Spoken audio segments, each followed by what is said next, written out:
मुंबई तक brought to you by Badekar group.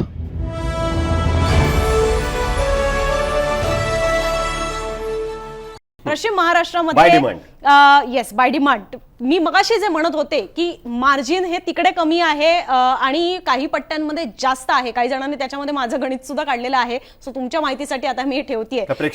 Yes काही जणांनी माझं गणित काढलेलं आहे त्याच्यामध्ये की हे मार्जिन तुम्हाला कसं काय छोटं मोठं वाटतंय वगैरे वगैरे। तर आता हे मार्जिन बघा तुम्ही की राग आहे आणि बदल हवाय म्हणणारे 55% आहेत, राग नाही बदल नको म्हणणारे 36% लोक आहेत। त्यामुळे का शरद पवार पश्चिम महाराष्ट्रावर ऑलमोस्ट 20% फरक आहे, का शरद पवार पश्चिम महाराष्ट्रावर सगळ्यात जास्त फोकस्ड होते, का लोकसभेचा निकाल लागल्या इमिजिएटली पश्चिम महाराष्ट्रामध्ये शरद पवार यांचे ऑपरेशन सुरू झाले, बैठका सुरू झाल्या, दौरे सुरू झाले। त्याचं हे प्रमुख कारण आहे की पश्चिम महाराष्ट्रामध्ये राष्ट्रवादी काँग्रेस शरदचंद्र पवार या पक्षाला दिसून आलेलं आहे की तिकडे सगळ्यात जास्त अनरेस्ट आहे।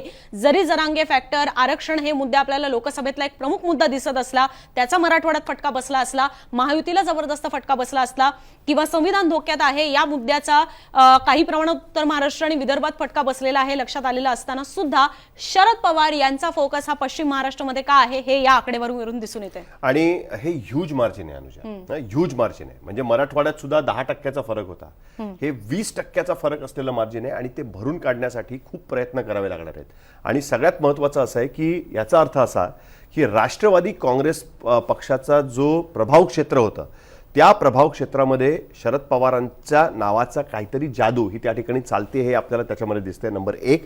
नंबर 2 सगळ्यात महत्त्वाची गोष्ट अशी आहे की याच भागामध्ये जर आपण बघितलं तर थर्ड फ्रंट आकाराला आलेली राजू शेट्टींची पार्टी, त्यांच्याबरोबर संभाजीराजे छत्रपती आणि बच्चू कडू तर पश्चिम महाराष्ट्रामध्ये फारसं त्यांचं हे नाहीये, पण संभाजीराजे छत्रपती आणि राजू शेट्टी ह्यांनी मिळून त्या ठिकाणी जे उमेदवार देण्याचा प्रयत्न केलेला आहे ती हे गॅप कमी करतात का हा एक महत्त्वाचा मुद्दा आहे। पण तरी सुद्धा ही खूप मोठी गॅप आहे। म्हणजे जे आपण नेहमी करतो की बदल नको म्हणणारे या दोन फॅक्शन एकत्र जरी आणल्या तरी सुद्धा 16% फरक या रिजनमध्ये आपल्याला बघायला मिळतोय की जो महाविकास आघाडीच्या बाजूने किंवा सरकार बदलायचं आहे अशा पद्धतीने विचार करणार आहे। कारण लोकांचे ऑप्शन जेव्हा क्लिअर असतात ना त्यावेळेस इकडे तिकडे मतदान करत नाहीत लोक नॉर्मली।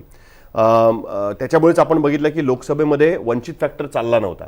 आता विधानसभेची परिस्थिती मात्र वेगळी असते। विधानसभेमध्ये असं नाही की लोकसभेमध्ये मतदान केलं नाही म्हणून विधानसभेत होणार नाही, विधानसभेमध्ये होऊ शकतं। त्यावेळेस लोकल फॅक्टर्स महत्त्वाचे ठरतात, उमेदवार कसा आहे महत्त्वाचा ठरतो, अनेक गोष्टी महत्त्वाच्या ठरतात। म्हणून आपण काय बघितलं तर भाजपने सुद्धा जे आपले छोटे अलायन्स पार्टनर्स आहेत त्यांना ऍडजस्ट करण्याचा प्रयत्न केलेला आहे। त्याच्यामध्ये जनसुराज्य पक्ष आहे, शाहू विकास आघाडीला आपण बघितलं त्यांनी ऍडजस्ट त्या ठिकाणी केलेलं आहे। उमेदवाऱ्या देताना सुद्धा अजित पवारांच्या ऍडजस्टमेंटनुसार त्यांनी सगळ्यात जास्त, इकडे अजित पवार वर्सेस शरद पवार ही मॅक्झिमम ठिकाणी लढाई होणार आहे।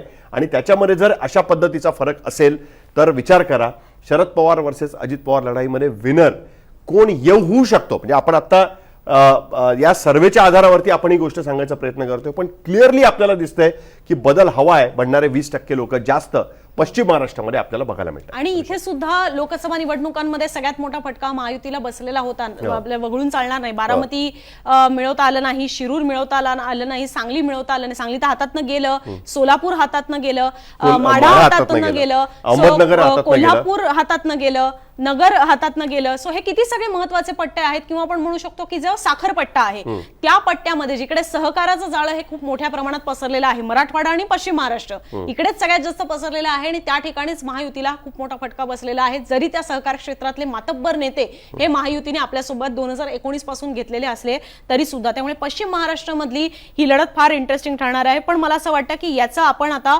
ओव्हरऑल चित्र जर पाहिलं की